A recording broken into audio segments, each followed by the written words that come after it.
नमस्कार, NDTV India पे आपका स्वागत है। हम सीधे चल सकते हैं योगेंद्र यादव जी के पास। स्वराज इंडिया के नेता हैं। धरने पे भी की जो शुरुआत हुई यहाँ पर किसान आंदोलन की, उसकी भी उन्होंने अगुवाई की है। लगातार संघर्ष कर रहे हैं देश के कोने कोने से किसान, जिसमें कि योगेंद्र यादव का अहम योगदान रहा है। सर, मेरा सबसे पहला सवाल है कि अभी अभी जो खबर आई है कि 7 बजे गृह मंत्री जो है कुछ नेताओं को उन्होंने मिलने के लिए बुलाया है, लेकिन उनमें केवल 13 लोग ही होंगे। क्या आपको लगता है कि सरकार जो है एक गुट के साथ निगोशिएट कर रही है? नहीं मनोरंजन भाई, ऐसा कुछ भी नहीं है। ये खामखा का स्पेकुलेशन है। हुआ ये है कि गृह मंत्री की तरफ से आया न्योता कि वो आके, कि आप 40 लोग हैं, आप 5 लोग आके मुझसे बात कर लीजिए। आज किसान संगठनों की बैठक हुई और किसान संगठनों ने तय किया कि नहीं, 5 तो नहीं, जो पंजाब के 30 लोग जाते हैं उनमें से 8 लोगों को चुना गया और जो बाहर के 6-8 लोग जाते हैं उन सबको लिया गया। उनको मिला के एक प्रतिनिधि मंडल मिलने जा रहा है। मुझे लगता है कि गृह मंत्री को पूरे देश से आज के बंद के बारे में समाचार मिल गया होगा। उन्हें समझ आ गया होगा कि मामला केवल पंजाब हरियाणा का अब नहीं है, और उन्हें समझ आ गया होगा कि पूरे देश में किसान किस तरह से खड़े हुए हैं। इसलिए गृह मंत्री की तरफ से इनविटेशन आया है, तो उनके साथ बातचीत करने जा रहे हैं। इसमें कुछ भी पैरेलल नहीं है। ये वही लोग हैं जो पिछली 5 बार बात कर चुके हैं। संख्या को कम करने की दृष्टि से पंजाब के संगठनों ने तय किया कि 30 की बजाय उनमें से 8 चुने हुए लोग जाएंगे, और कोई बात नहीं। तो इस मीटिंग से क्या कुछ उम्मीद आप लगा के बैठे हैं या बाकी लोग भी लगा के बैठे? देखिए, जैसा आपके संवाददाता ने कहा, ये औपचारिक मीटिंग नहीं है, तो इसके अंत में ना कोई प्रेस नोट होगा, ना कोई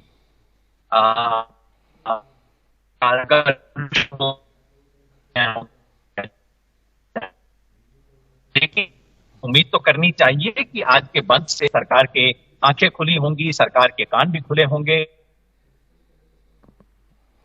उन्हें किसान क्या मांग रहे हैं, तो एक स्पष्टता होगी, इतनी मेरी उम्मीद है।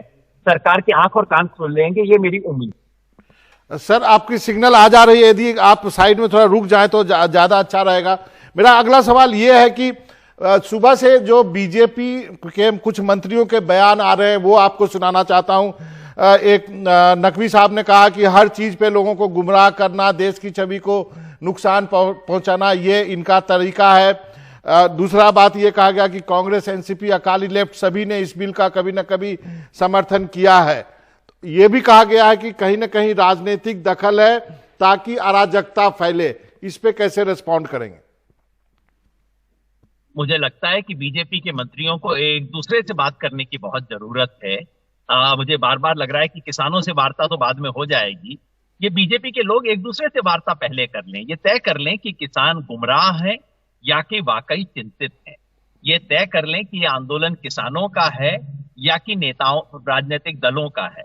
ये तय कर लें कि ये आंदोलन देशभक्तों का है या राष्ट्र विरोधियों का है, क्योंकि दोनों बातें कहने से काम नहीं चलेगा।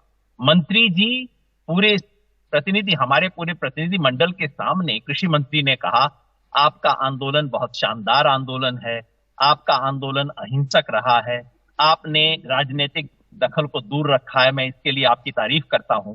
और बाहर में इनके छुटभइये नेता इस तरह के बयान देते हैं। मैं समझता हूं इन्हें आपस में एक दूसरे से बात करने की जरूरत है।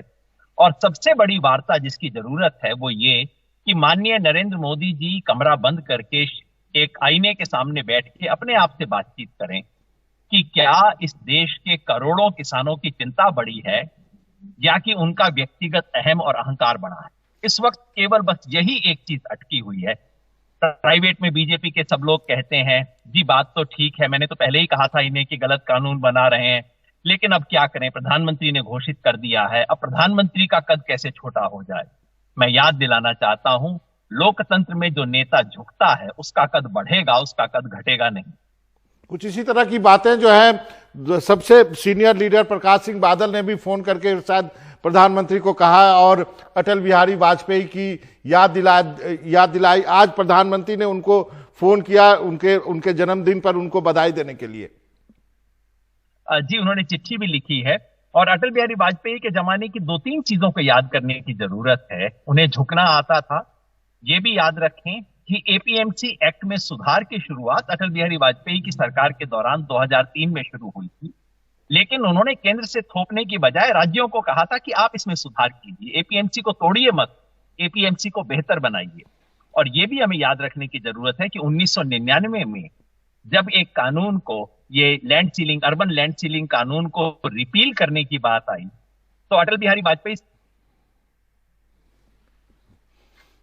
लगता है कि हमारा संपर्क टूट गया है, हम फिर जाने की कोशिश कर जी। सरकार ने कहा कि हम पार्लियामेंट के सेशन का इंतजार नहीं करेंगे, हम तुरंत इसको रिपील करेंगे। मोदी जी चाहें तो इन तीनों चीजों में अटल बिहारी वाजपेयी से सीख सकते हैं। एक सवाल है कि आज सरकार जो है काफी ऑफेंसिव मूड में आई है, उन्होंने ढेर सारे क्लैरिफिकेशन दिए हैं। जैसे उन्होंने लिखा कि अफवाह आप लोग ये उड़ा रहे हैं कि कृषि सुधार बिल में एमएसपी का उल्लेख नहीं है, जबकि सच्चाई है कि कृषि बिल में इसका स्वागत किया गया है। ये भी है कि मंडियां समाप्त नहीं होगी, वहां पूर्ववत व्यापार होगा, मंडी के साथ अन्य विकल्प भी हैं। ये भी जो है कहा जा रहा है कि उद्योगपति किसानों की जमीन पे कब्जा कर लेंगे, ये अफवाह है। ये किसानों को इस कानून में संरक्षण है, इस पे क्या कहेंगे, जो सरकार ने एक ग्राफिक के जरिए समझाने की कोशिश की है? मनोरंजन भाई, न्यूज में कुछ न्यू तो होना चाहिए ना, बासी चीजों को तो न्यूज में आप लोग नहीं दिखाएंगे। ये तो बातें सरकार पिछले 5 महीने से कह रही है, किसान बेवकूफ है, उसको पता नहीं है, इतनी बढ़िया हम उसके लिए गिफ्ट लेके आ रहे हैं, इस उल्लू को पता नहीं कि उसके लिए इतनी गिफ्ट लेके हम आ रहे हैं। अब वो उल्लू खड़ा हो गया ना, लाखों आके खड़े हो गए। इनको आप बेवकूफ कहें, गधा कहें, उल्लू कहें, जो आपका मन है आप कह लीजिए, लेकिन लाखों किसान आज दिल्ली के बाहर खड़े हैं। और अगर आप समझते हैं कि वो 5वीं क्लास का बच्चा है जिसको कुछ पता नहीं है, तो आप सोच लीजिए। हाँ, एक बात जरूर नई है जो आपने बताई है कि सरकार कह रही है कि इन कानूनों में एमएसपी का जिक्र और स्वागत किया गया है। कृपया सरकार से पूछ लीजिए किस कानून के कौन से क्लॉज, किस सेक्शन के अंदर जिक्र किया गया है। वो होगा तो मैं इसका जवाब दूंगा, नहीं तो सरकार एकदम शुद्ध भ्रामक बातें चला रही है। परसों तक सरकार हमें कहती थी आप चिंता क्यों कर रहे हैं, इस कानून में तो कहीं एमएसपी का जिक्र तक नहीं है।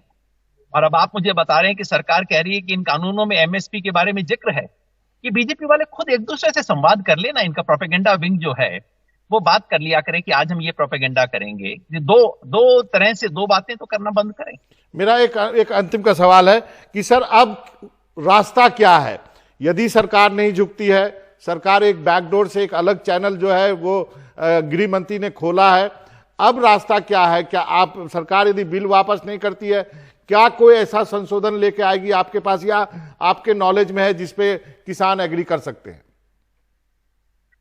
पहली बात तो कि जो गृह मंत्री ने खोला है कोई बैक चैनल नहीं है, बिल्कुल फ्रंट चैनल है। बता के वही किसान प्रतिनिधि देश के गृह मंत्री से मिलने वाले हैं। क्योंकि गृह मंत्री को कुछ बंद के बारे में खबर मिल गई होगी, शायद हो सकता है गृह मंत्री उस तरह की बेकार बातें न करें जो उनके बाकी साथी कर रहे हैं। आगे का रास्ता हमने 2 महीना पहले घोषित किया था, दिल्ली चलो। दिल्ली चलो 26 को रुकने गया था, आज भी हरियाणा के लोग दिल्ली चलो कर रहे हैं। राजस्थान में आज पंचायत चुनाव की औपचारिकताएं पूरी हो गई हैं। कल से हरियाणा के, राजस्थान के लोग भी दिल्ली चलो का रुख कर रहे हैं। तो अगर कल बातचीत में इन तीनों कानूनों को रद्द करने की बात नहीं आती है तो दिल्ली चलो और बड़ा होगा और मजबूत होगा, किसान जुड़ते जाएंगे। सरकार अगर सोचती है कि समय बीतने के साथ ही आंदोलन थक जाएगा और हल्का पड़ जाएगा तो वो गलत है। समय के साथ साथ ही आंदोलन और मजबूत हो रहा है। सरकार को तय करना है कि कितने समय बाद वो इन तीनों कानूनों को रद्द करे। आखिर कब तक चलेगा आंदोलन? जब तक सरकार चाहेगी। हम तो राशन लेके आए हैं, बिस्तरा लेके आए हैं, दिल्ली टूरिज्म करने नहीं आए। जिस दिन सरकार मान लेगी उस दिन उठा के चले जाएंगे, थैंक यू कहेंगे, बोले सोनिहाल कहेंगे, वापस चले जाएंगे। और नहीं मानती है तो टिके रहेंगे। मनोरंजन भाई, आज सड़क पे किसान ये बात कहता है, मैं नहीं कहता, कि भाई साहब अगर ये लड़ाई किसान हार गया ना तो 20 साल तक किसान खड़ा नहीं हो पाएगा। कोई किसान आंदोलन में कोई किसान नहीं आएगा। कोई बीच का रास्ता है? बीच का रास्ता ये है कि सरकार इन किसानों को सुने, उनकी बात माने और इस गुस्से को और ना बढ़ने दे। यदि एमएसपी पे कोई कानून ले आए तो? मनोरंजन भाई, एक कवि थे अवतार सिंह पाश, बहुत महान कवि थे। आपको याद है उनकी कविता संग्रह का नाम क्या था? बीच का रास्ता नहीं होता।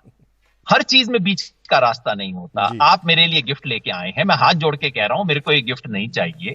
आप कह रहे हैं कि नहीं मैं अब इसका लिफाफे का रंग बदल देता हूं, आप कह रहे हैं मैं इसको और कर देता हूं। मैं कहता हूं बाबा मेरे को आपकी ये गिफ्ट नहीं चाहिए, और जी। देनी है तो कोई और गिफ्ट दे दो।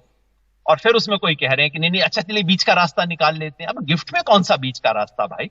आपकी गिफ्ट नहीं चाहिए, और अगर आपको गिफ्ट देनी है तो मैं मांग रहा हूं कि एमएसपी का को लीगल स्टेटस दे दीजिए। जी। लेकिन वो इन 3 कानूनों को रद्द करने के बदले में नहीं, इन 3 कानूनों को रद्द करने के साथ साथ अपना गिफ्ट वापस ले लीजिए। जो मुझे गिफ्ट चाहिए वो मुझे दे दीजिए। किसान का सम्मान बचेगा, देश का सम्मान बचेगा, देश आगे बढ़ेगा। चलिए, इसी के साथ सर आपका बहुत बहुत शुक्रिया, आपने इस व्यस्त समय में भी हमसे बात करने के लिए समय निकाला। योगेंद्र जी आपका बहुत बहुत धन्यवाद।